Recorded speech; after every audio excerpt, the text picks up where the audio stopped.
And the big breaking news coming in right now is on the Satyam Computer.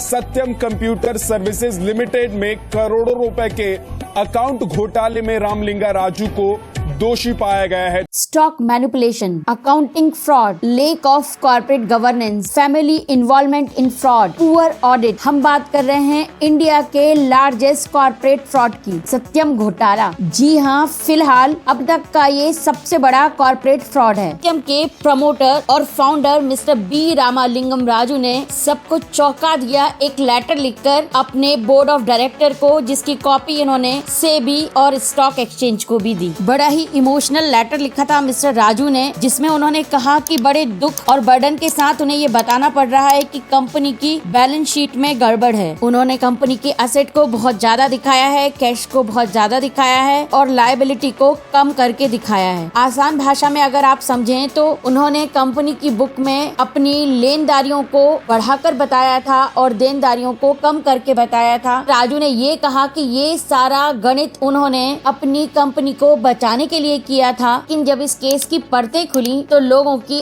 आंखें खुली रह गई। ये फ्रॉड कुछ 1-2 सालों से नहीं, तब से चल रहा था जब से इस कंपनी को बनाया गया था, यानी 1987 से। क्योंकि सत्यम को बनाने के जस्ट 1 साल बाद मिस्टर राजू ने एक और कंपनी बनाई और इसका नाम रखा मेटास, सत्यम का उल्टा मेटास। इसे मिस्टर राजू ने बनाया था अपने बेटों के नाम पर। नाम और पैसा तो राजू को सत्यम ने ही दिया था, लेकिन फिर भी राजू का फोकस हमेशा मेटस पर ही था। जब इन्होंने अपना कन्फेशन दिया था उस समय तक ये ऑलरेडी 9000 एकड़ प्राइम लैंड के मालिक थे, जो था बड़ी बड़ी सिटीज हैदराबाद, चेन्नई, नागपुर, बेंगलुरु। लेकिन इनका लालच खत्म नहीं हुआ और इन्होंने बिड किया हैदराबाद मेट्रो प्रोजेक्ट के लिए। और पर्दे के पीछे की कहानी यही है। यही डील अल्टीमेटली मिस्टर राजू के जेल जाने का कारण बनी। आइए जानते हैं कैसे और क्या था मिस्टर राजू के कन्फेशन के पीछे का राज। फार्मर फैमिली में पैदा हुए मिस्टर राजू पढ़ाई में काफी अच्छे थे। यूएस से एमबीए करने के बाद उन्होंने इंडिया आकर कई तरह के बिजनेस स्टार्ट किए। होटल बिजनेस किया, कॉटन बिजनेस किया, रियल एस्टेट बिजनेस किया। टीवीएस राजू के कहने पर आईटी कंपनी शुरू की सिकंदराबाद में 20 लोगों के साथ, सत्यम कंप्यूटर्स। इसके बाद इस कंपनी ने कभी पीछे मुड़कर नहीं देखा। इसका आईपीओ आया मई 1992 में, जो कि 17 टाइम्स तक ओवर सब्सक्राइब हुआ था। कंपनी तो अच्छा बिजनेस कर ही रही थी, लेकिन इसे सडन जंप मिला जब 97 में इसे मिला ITAA certification for Y2K solution. ये सर्टिफिकेशन लेने वाली ये इंडिया की फर्स्ट आईटी कंपनी थी। Y2K बग के बारे में आपने सुना ही होगा। जब हमारी सदी चेंज होने वाली थी, 1999 से 2000 होने वाली थी, तो ऐसा लग रहा था कि सारे कंप्यूटर क्रैश हो जाएंगे because of the date issue. क्योंकि उस समय 99 तक ईयर्स डाल दिए गए थे डेट्स में कंप्यूटर की, लेकिन उसके बाद क्या होगा किसी को पता नहीं था। काफी कंफ्यूजन था कि कंप्यूटर्स कैसे रिएक्ट करेंगे। इसका सॉल्यूशन लाने में इंडियन आईटी कंपनीज का बहुत बड़ा योगदान था और सत्यम कंप्यूटर इसमें सबसे आगे थी। By the year 2000 TCS, Infosys और विप्रो के बाद सत्यम चौथी सबसे बड़ी आईटी कंपनी बन गई। मिस्टर राजू को इंडिया का बिल गेट्स कहा जाने लगा। ढेरों अवार्ड और रिवॉर्ड इनकी झोली में डाल दिए गए, लेकिन यहाँ पर भी एक बड़ा झोल है। राजू का खड़ा किया हुआ कोई भी बिजनेस सक्सेसफुल नहीं हुआ और सत्यम को भी टीवीएस ही देख रहे थे, जिनकी एडवाइस पर ये बिजनेस शुरू किया गया था। वही कंपनी के फर्स्ट क्लाइंट को लेकर आए थे, उन्होंने ही इसे आगे बढ़ाया और जब बिजनेस अच्छा चलने लग गया, मिस्टर राजू ने उन्हें बाहर कर दिया। इसके बाद पिक्चर में आए राजू के ब्रदर रामालिंगा के ब्रदर इन लॉ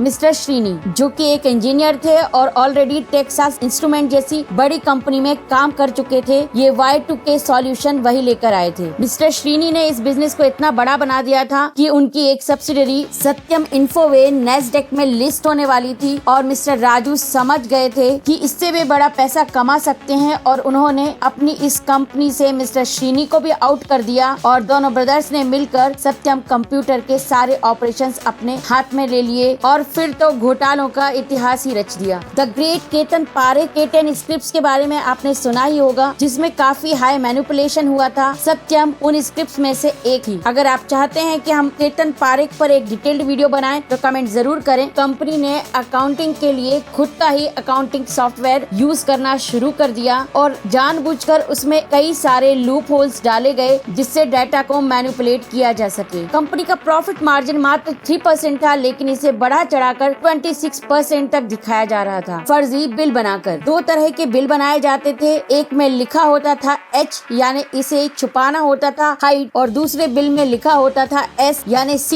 इसे दिखाया जा सकता है। ऐसे H मार्क वाले अराउंड 7,500 बिल्स डिस्कवर किए गए थे, जिसमें अराउंड 5,352 करोड़ रुपीस का फॉल्स रेवेन्यू दिखाया गया बिटवीन अप्रैल 2002 टिल सितंबर 2008। बड़े मजे की बात है कि इन बिलों के बारे में कंपनी के डिपार्टमेंट हेड्स तक को भनक नहीं थी। कुछ गिने चुने लोग क्वार्टरली रिजल्ट्स के समय इन इनवॉइसेस को बैलेंस शीट में ऐड कर देते थे। इससे होता क्या था कि कंपनी के डेटर्स यानी कि देनदार ज्यादा दिखते थे। सीधा कैश तो कंपनी में नहीं आता था, लेकिन सेल्स बढ़ती थी, उससे प्रॉफिट बढ़ते थे और डेटर्स बढ़ने के कारण बैलेंस शीट में एसेट बढ़ जाया करती थी। ओवरऑल कंपनी की फाइनेंशियल पोजीशन काफी स्ट्रॉन्ग दिखती थी। पर जब कैश ही नहीं मिल रहा था तो मिस्टर राजू को इससे क्या बेनिफिट था? जी हाँ, आप सही समझे, स्टॉक प्राइस, जो कि डायरेक्टली लिंक्ड रहता है कंपनी के प्रॉफिट से, और अगर प्रॉफिट बढ़ेंगे, फाइनेंशियल अच्छे दिखेंगे तो शेयर प्राइस बढ़ेगी ही। लेकिन मिस्टर राजू ने अपने लेटर में ये भी लिखा था कि उन्होंने कंपनी का कोई भी शेयर सेल ऑफ नहीं किया है, तो फिर बिना कंपनी के शेयर को बेचे उन्होंने प्रॉफिट कैसे लिया? मिस्टर राजू ने शेयर्स बेचे नहीं, उन्हें बैंक्स के साथ प्लेज किया और उसके बदले बैंक से लोन लिया, जिससे शेयर की प्राइस गिरी भी नहीं, क्योंकि अगर वो मार्केट में जाकर शेयर्स को बेचते तो उसका प्राइस नीचे आ जाता और कहीं ना कहीं ये एनालिस्ट और इन्वेस्टर की नजर में भी आ जाता। और यही नहीं, ये लोन भी आप रीपे कर सकते हैं अपने शेयर्स के ही थ्रू, बिना डायरेक्टली मार्केट में बेचे। फॉर एग्जाम्पल, अगर 1 करोड़ रुपीस का लोन लिया है प्रमोटर ने, तो उसके शेयर की प्राइस है 1000 रुपीज। मोटा मोटा मान लीजिए 10,000 शेयर उन्होंने गिरवी रखे और ये लोन ले लिया, लेकिन जब इसे रीपे करना रहा तो शेयर का प्राइस बढ़कर हो गया 2,000 रुपए। तो यही लोन आप मात्र 5,000 शेयर्स देकर क्लियर कर सकते हैं। आपने डायरेक्टली अपने शेयर्स को मार्केट में भी नहीं बेचा, आपको लोन भी मिल गया और आपके शेयर्स की प्राइस भी नहीं गिरी। राजू ने इन सारे पैसे से काफी सारा लैंड खरीदा अपनी 356 शेल कंपनीज के थ्रू। बेसिकली शेल कंपनीज ऐसी कंपनीज होती हैं जो कोई बिजनेस करती ही नहीं है, जिनके कोई क्लाइंट नहीं होते, कोई प्रोडक्ट नहीं बताती, बस ऑन पेपर एक कंपनी बना दी जाती है, उसके डायरेक्टर्स बना दिए जाते हैं और पैसा इधर से उधर किया जाता है। जनरली इन कंपनीज के बोर्ड ऑफ डायरेक्टर, एड्रेस सब कुछ नकली होते हैं, इसीलिए असल में इन कंपनीज के पीछे कौन छुपा होता है ये पता लगाना काफी मुश्किल होता है। यहाँ पर मिस्टर राजू ने अपने घर के गार्डनर, चौकीदार, ड्राइवर के बच्चे, न जाने किस किस के नाम पर ये कंपनीज खोली हुई थी। अब सवाल ये आता है कि इतने अग्रेसिवली मिस्टर राजू ये लैंड खरीद क्यों रहे थे? कहा जाता है मिस्टर राजू के पास मेट्रो रेल प्रोजेक्ट का प्लान ऑलरेडी था, इसीलिए उन्होंने इस प्रोजेक्ट के आसपास की जमीनें काफी पहले से खरीदना शुरू कर दी थी। ऐसा भी कहा जाता है कि काफी सारे पॉलिटिशियंस का पैसा भी मिस्टर राजू ने इन्वेस्ट किया था इन लैंड्स में। तो बताइए फिर हैदराबाद जहां मिस्टर राजू रहा करते थे, उसका मेट्रो रेल प्रोजेक्ट किसे मिला? जी हाँ, मेटास को, वो भी सिर्फ 1350 करोड़ की बिड लगाकर, जबकि अनिल अंबानी ने इसके लिए 2811 करोड़ रुपीस की बिड लगाई थी थ्रू रिलायंस एनर्जी, और एसआर ग्रुप ने तो 3100 करोड़ रुपीस की बिड लगाई थी। हाँ, तो तब हो गई जब इस प्रोजेक्ट का रूट ही बदला जाने लगा। इसे और 5 किलोमीटर स्ट्रेच करने के लिए प्रपोजल भेजा गया, और जब इस प्रोजेक्ट से जुड़ी टीम ने इस लैंड ओनर्स के बारे में पता लगाना शुरू किया टू परचेज द लैंड, कहीं ना कहीं इनका कनेक्शन मेटास इंफ्रा से ही था। अल्टीमेटली मिस्टर ई श्रीधरन, जिन्हें इंडिया का मेट्रो मैन कहा जाता है, उन्होंने एक लेटर लिखा टू प्लानिंग कमीशन और ये सारे फैक्ट्स एक्सपोज किए। शुरू में उनकी बात सुनी नहीं गई, इवन उन पर मानहानि का आरोप भी लगाया गया, लेकिन इससे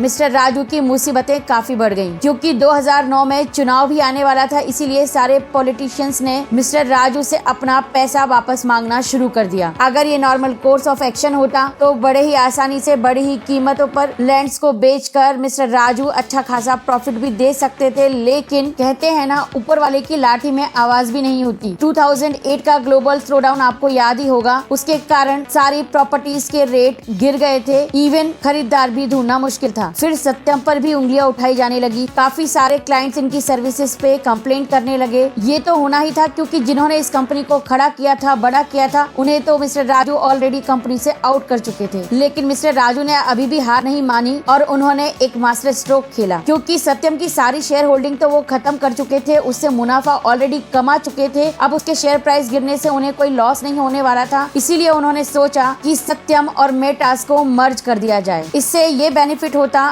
कि जो फॉल्स कैश सत्यम की बुक्स में दिखाया गया है, जो कि एग्जिस्ट ही नहीं करता, उसे सेट ऑफ कर दिया जाए। कंपनी ने 7,700 करोड़ रुपीस का प्रपोजल दिया मेटास इंफ्रा को बाय करने के लिए। इस बाइंग के लिए एक्चुअल में सत्यम कुछ रुपए देने वाली नहीं थी। बेसिकली जो मिस्टर राजू ने गैप बनाया था फॉल्स प्रॉफिट दिखाकर, उसे इससे सेट ऑफ कर दिया जाता, लेकिन इंस्टीट्यूशनल शेयर होल्डर्स ने इस डील पर ऑब्जेक्शन करना शुरू कर दिया कि सत्यम ऐसी लॉस मेकिंग कंपनी को क्यों खरीद रही है, वो भी एक IT कंपनी, एक रियल एस्टेट कंपनी को क्यों बाय कर रही है। अब सारी बातें बाहर आना शुरू हो गई। इवन वर्ल्ड बैंक ने सत्यम को 8 साल के लिए बैन कर दिया ऑन 24 दिसंबर। जब मिस्टर राजू ने देखा कि अब बचने का कोई तरीका नहीं है, सब तरफ से मार पड़ने वाली है, तो उन्होंने फिर से एक दांव खेला कन्फेशन का। जब आप खुद ही अपना गुनाह कबूल करते हो तो कहीं ना कहीं आपको कम सजा होने की उम्मीद होती है। साथ ही उन्होंने अपने आप को विक्टिम की तरह भी प्रेजेंट किया था अपने लेटर में। अगर मिस्टर राजू ये सत्य स्वीकार नहीं करते तो ये तो बाहर आने ही वाला था, क्योंकि ऑलरेडी उनके कन्फेशन लेटर के एक दिन पहले सत्यम के इन्वेस्टमेंट बैंकर ने सेबी को ऑलरेडी